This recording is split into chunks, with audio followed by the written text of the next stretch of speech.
Good day and welcome to the Midday News. I'm Carrie Simpson. Here's what we have in the bulletin. PNP hopes 11-point manifesto will aid in swaying Jamaicans at the polls. Jamaican youth still undecided about voting despite election date announcement. And later in sports, West Indies coach Darren Sammy says fixing the team will take time. Now the details. The People's National Party PNP says it will be tough on corrupt politicians should it form the next government. Persons in the diaspora are also being promised a representative in the Senate. The PNP outlined those and a range of other promises last evening during its manifesto launch. Now, our reporter Dwayne Anderson was there and filed this report. PNP officials and supporters traded the carnival-like scene of the campaign trail for a business atmosphere on Tuesday evening. Their manifesto, launched under an 11-point plan, was titled Mission Jamaica Love. It promised a lot to Jamaicans should the PNP form the next government, with particular focus on anti-corruption. We must restore and will restore the office of the political ombudsman as an independent watchdog. We must ensure the independence and effectiveness of the Integrity Commission to enable it to pursue its statutory mandate without fear or favor, including desirable improvements such as the modification of the so-called gag clause. I've said in the coming elections, there will be candidates who are under investigation for illicit enrichment, and the voters will not know who they are other than one. Special plans too for areas such as agriculture, housing, land reform, education and culture. You heard our manifesto in Patois? Well, we will recognize the Jamaican language as an essential part of our Jamaican identity. We shall protect historically marginalized groups, particularly people of African descent, through a national ban on hair discrimination. We shall have a discussion and consider fixed election dates and term limits, and this is no idle promise. And to those of you who are not here but are listening, we shall expand the Senate to broaden representation to include the diaspora, persons with disabilities, and the Rastafari and Maroon communities. An audio version of the PNP's manifesto will be available in Patois. The PNP leadership explained a second portion of the manifesto will be provided after the JLP's manifesto is made public, given what they say is a practice by the JLP to use their ideas. Dwayne Anderson, TVJ News. As the general election approaches, many of the nation's youths are still undecided about voting. The National Youth Council of Jamaica, however, believes there is still enough time to create a shift in the minds of young voters. Details in this report. With just over 2 weeks to go for the general election, the National Youth Council of Jamaica is of the view that if younger voters can see radical changes, this could sway them to take part in the electoral process. The recently conducted RGR Gleaner Don Anderson polls revealed that the trend across polls showed younger voters were mostly undecided. There is political rhetoric and political bantering that happens in Parliament, and we hear the announcement. But how many of us are seeing that effect happening and changing our day-to-day lives? So we're not seeing any major change that can affect us immediately, and unfortunately this is a generation of immediacy. We want to hear and see something and go out in the road the next day and see change, and because we're not able to see that, we don't have an appreciation of the range of effects that will cause the flood of change. We are in an innovation region, era, right, channeling from the information era, and we are still in the era where in Jamaica 2025 where Alexander Bustamante was elected in 1962 through a political process that is outdated today. And we are still having a political process now being dominant. And what the young people want is us to use innovation for them to be able to be interested in the process. They have also commented on the release of the PNP's manifesto as well as promises coming out of the JLP's mass rally Sunday night. Am I hearing, yes, enough to draw the younger population, not necessarily in a ubiquitous way to have a lot of people come in, but you do hear the efforts. And I must commend the political parties. They are showing signs that says to us that they are listening and they are keen on the youth vote, right? But in terms of a blanket statement to say, young people can get this, everybody, I don't think we have that thirst. Not many persons are susceptible to change. Yes, there's something called change management. Yes. Right? And whenever we are supposed to make some changes that may be risky, yes, you realize that we are hesitant. Yes, and I believe that how it stands, because of the progress that we have seen in the changes that's supposed to be happening, I don't believe that we are readily adapting to the change, that we are readily moving toward the changes. Yeah. So it gives me an idea, or gives me the perception that there's an issue, a barrier in change management in our country. Yep. In the meantime, the National Youth Council believes the Jamaica Debate Commission should consider revamping the debate process. The Minister of Youth and the opposition spokesperson on youth would love to hear from them. I think it would be a good strategic move to put them on. It's not necessarily one of the persons who normally goes for debates. Right. You think about finance, you think about maybe local government and stuff. But the Minister of Youth, you see, Neville, we need a country that is deliberate about preparing for the future. And it's not only about having more babies. It's about what the future will look like and sound like and feel like. McKenzie Robinson, TVJ News. Local Government Minister Desmond McKenzie is pushing back at critics after being ridiculed for attending ribbon-cutting ceremonies for public sanitary facilities. After more than a decade, residents of Junction in St. Elizabeth now have a public sanitary facility. The amenity was officially launched on Thursday. During the ribbon-cutting ceremony, a fiery local government minister Desmond McKenzie used the occasion to hit back at critics. In every major capital and towns in the world,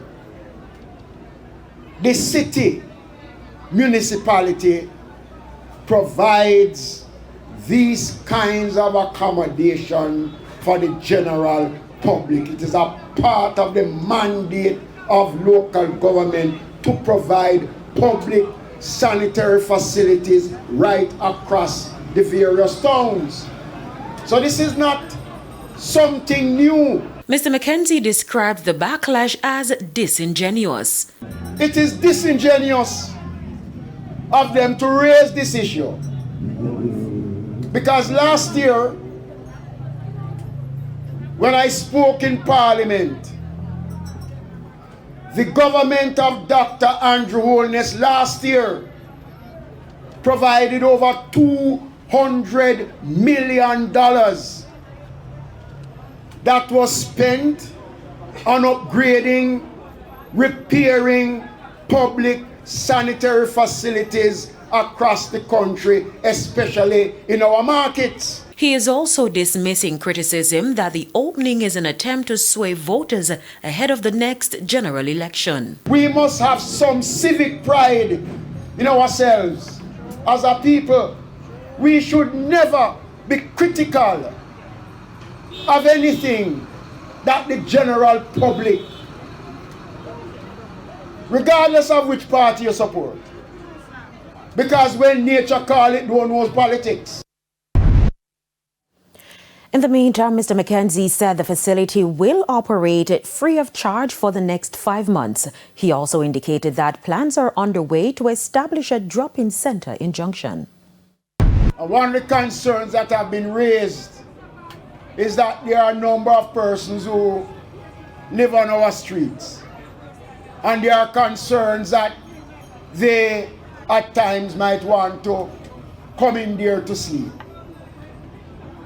I have asked the Secretary of the Board of Supervision to have discussions with the Poor Relief Department and with the Municipal Corporation to identify a location here in Junction where we can establish a drop-in center for the town of Junction. Old Harbour High School's principal is urging a later start to the school year, citing classroom disruptions from election preparations and the presence of secured ballot boxes on school campuses. Details in this report. Old Harbour High School Principal Linton Ware says a September 8 start to the new academic year would be more practical, as some schools will serve as polling stations for the September 3 general election. Mr. Ware noted his school was used during the February local government election, with ballot boxes stored under heavy security for about a week after, a situation he believes is unsuitable for students. And we had all the security personnel, we have the police officers, we have the soldiers, they camp out here. The boxes has to be guarded, and we have to provide them with a safe space. And at the same time, I was a little bit concerned about it. I was very concerned about, police officers and soldiers with rifles and students, staff members skipping between them, that sort of thing. I didn't like it. The election date is the 3rd, and with the proposal put forward, I would not want for us to facilitate the counting of boxes and the security of boxes, while school is in session. And that is where my concern really is. I wanted for the 8th so that when we start, we have no disruption. He says the 5 days lost during the first week of September could be recovered.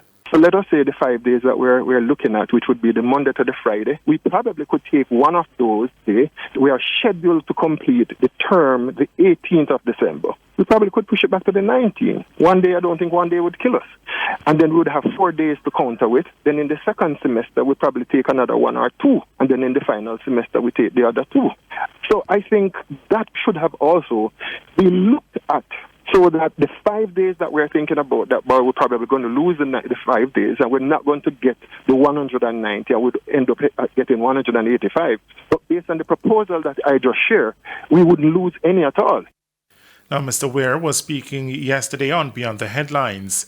Now, the Ministry of Education has set the reopening date for September 1, with schools closing on September 2 to allow the Electoral Office to prepare polling sites, and September 3 for the general elections. O'Shane Masters, TVJ News. Stop profiling people because of how they look. A stinging charge to the security forces from Pastor and Justice of the Peace Edwin Scott as he addressed attendees at the memorial service for the 8 people killed in the Cherry Tree Lane massacre. This as the fight for justice still lingers. Here's Sandy Williams. 8 people were gunned down here at a gathering in August last year. Families torn apart in one of Clarendon's deadliest attacks. 2 men are in custody, another killed in a reported confrontation with the police, but the case remains unresolved. At the anniversary service, Pastor Edwin Scott warned that the bond between police and residents is being undermined.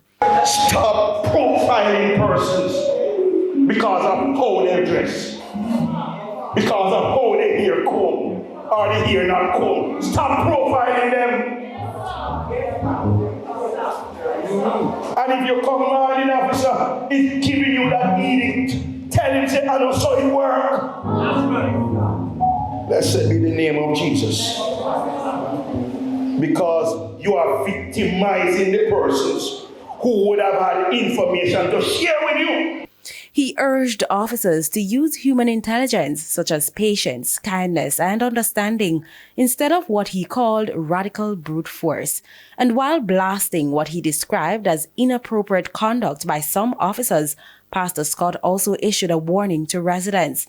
Don't take the presence of the police for granted. Don't try to use them. He's urging the community to speak up early when they see bad influences taking root, saying preventing violence starts long before the first shot is fired. We must speak up when we have persons of influence in our community who are trying to train the youth in a direction that is not right. Big men of worth, using them to carry out your dirty deeds. That must stop. Sandy Williams, TVJ News. It is time for a break. Stay with us, more stories when we return.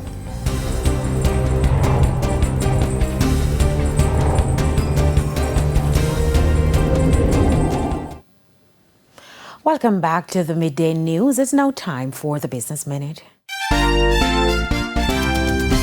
Key Insurance Company Limited posted a 9.5% year-over-year increase in insurance revenue for the quarter ended June 30, with first half revenue up 12%, or $176.8 million, driven largely by steady premium growth in its motor portfolio, which contributed 68% of total insurance revenue.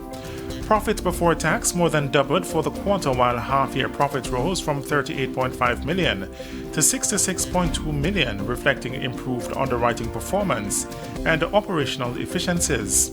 The insurer also reported a positive insurance service result for both the quarter and the half-year, reversing prior year losses. U.S. inflation held steady in July despite import tariffs, bolstering bets that the Federal Reserve may cut interest rates next month. Latest official figures show that consumer prices rose 2.7% in the year to July, the same pace as in June, as lower energy costs offset price rises for items such as coffee, tomatoes, and tools. Analysts said that the relatively contained pace of price rises could bolster the case for the U.S. Central Bank to lower borrowing costs to support the economy as job growth slows. For the Business Minute, I'm Shane Masters. And here's a preview of what's coming up in this evening's health report. In this evening's health report, we look at popular urticaria. People don't like the fact that they end up on the heel with lots of spots. And by the time you get to a teenager, your legs are really not looking very pretty because of the dark spots left behind, or what we call the post-inflammatory hyperpigmentation. So it tends to repeat itself. It's recurrent and it's chronic. That's the health report in Primetime News at 7. And now for today's healthy living tip. Use insect repellent, wear protective clothing, avoid areas with high insect activity, and see your medical doctor. On the international scene, Colorado's leaf fire has exploded to 113,378 acres, making it the fifth largest wildfire in state history, officials said Monday. The blaze, ignited by lightning on August 2, has already surpassed the size of the 2018 Spring Creek fire and remains just 7% contained. 12 aircrafts, 24 hand crews, 60 engines, and 10 heavy equipment units are battling the blaze. And those are the top regional and international stories. And we head to another break. Sports is next.